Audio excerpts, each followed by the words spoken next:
সবাইকে মোৰ এই ব্লগত স্বাগতম জনাইছোঁ। যোৱাকালি আছিল আমাৰ কমতাপুৰৰ ৰাজবংশী কোচ ৰাজবংশীৰ মিটিং বঙাইগাঁৱত।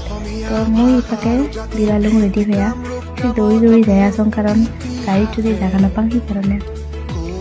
পাছত মই আৰু মোৰ বান্ধৱী গাড়ীত উঠিলোঁ। ফিৰ ইন্দ্ৰে মানে মেলা দূৰৰ পৰা আহি আছিল, ইন্দ্ৰে যাই আছিল বাছ দিয়ে। ফিৰ ইন্দ্ৰেতো পুৰা ট্ৰাক দিয়ে যাই আছিল।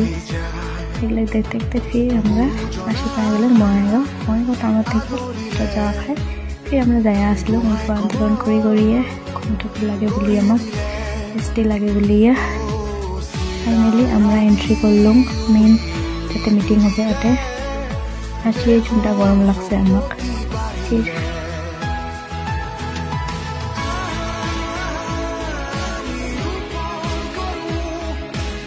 এদিকে পুরো অ্যাম্বুলেন্স